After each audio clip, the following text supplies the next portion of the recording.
How much income do I need to sponsor my parents and grandparents?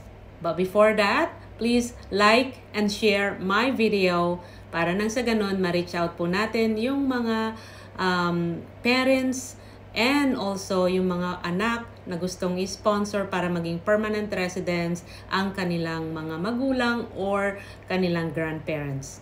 Salamat po sa sa attention ninyo. This is Norlen Oligo Sarma, your immigration consultant. So you, the sponsor, and your co-signer, if you have one, must prove that you have enough income to support all the people you'll be financially responsible for once you become a sponsor. This includes yourself, and of course, yung mga anak ninyo, and yung kukunin ninyo. So, dapat i-include nyo lahat yun. Hindi lang kayo na sponsor, but also your children na dependent sa inyo at yung kukunin nyo na parents or grandparents na magiging dependent din ninyo eventually. So, if you are invited to apply, you have to provide proof that you meet the income requirements for each of the tax year before the date you apply.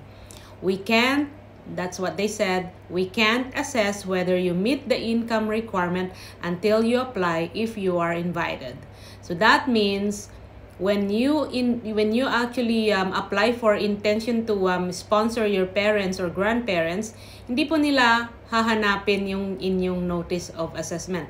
It will gonna be you when you apply for that, alam nyo kung pasok kayo o hindi. That's why there's a table dun sa website kung paano po at kung magkano yung income requirement para sa inyo as a sponsor or as a co-signer. Okay? So, kailangan, ang sabi dito, for the 2023 intake, they will assess sponsors and co-signers on their income for tax years 2022, 2021, and of course, 2020.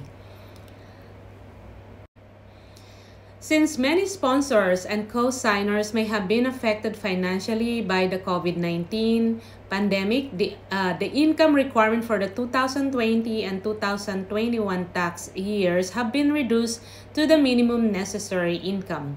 Instead, dati mayroong plus 30% sa necessary income.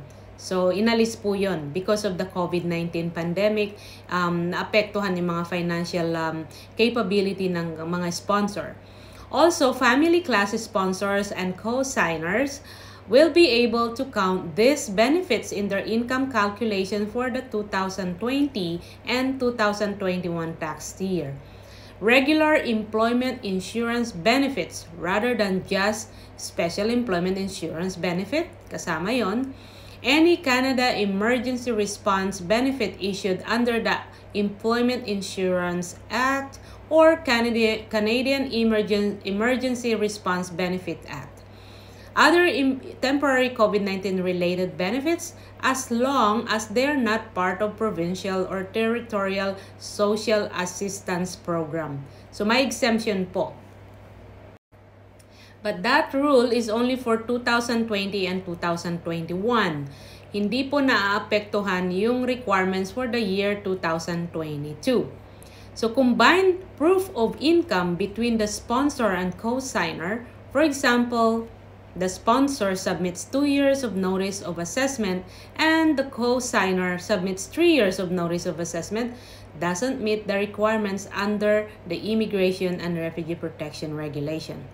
Both the sponsor and co-signer, if there is one, must each submit 3 notice of assessment or equivalent documents issued by the Minister of National Revenue or Canada Revenue Agency.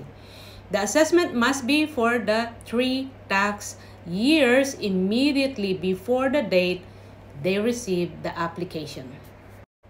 And here is also another note to prove you as the sponsor and co-signer meet their income requirement.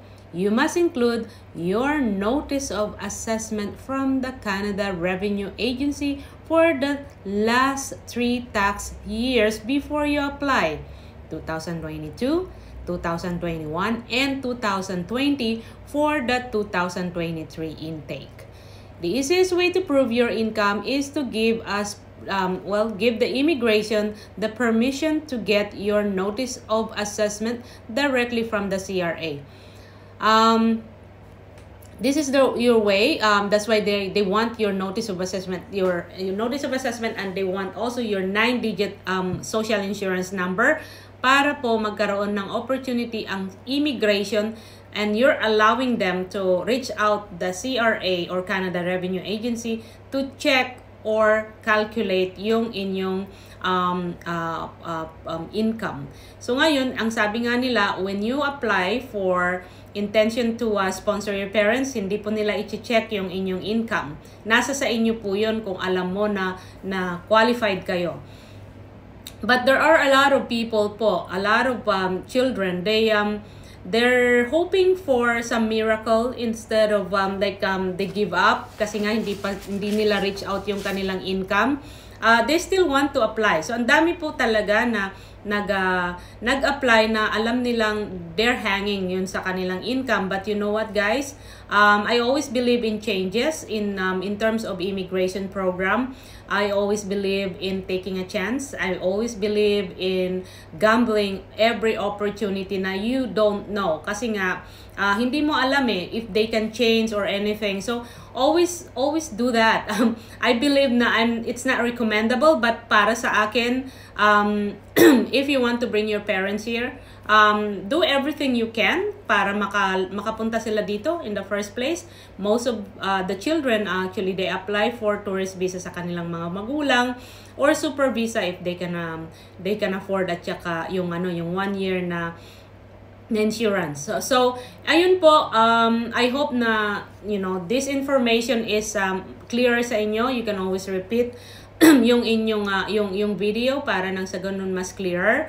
And if you have some other information na gusto nyong ma-clarify about parents, grandparents, please don't hold yourself. Email me sa my email ko, or maybe you can text me sa aking phone. I would love to actually answer your questions and clarification. And if hindi pa rin siya clearer and masyadong masalimuot or complicated yung inyong case sa immigration, please feel free to seek a consultation with me, and I would love to actually do it in person pagka hindi na po puno yung aking schedule in person, or do it remotely. I'm only here to clarify, and I don't sugarcoat all this immigration information. Again, this is Norilyn Oligo Sarma, your licensed immigration consultant. Salamat po. God bless.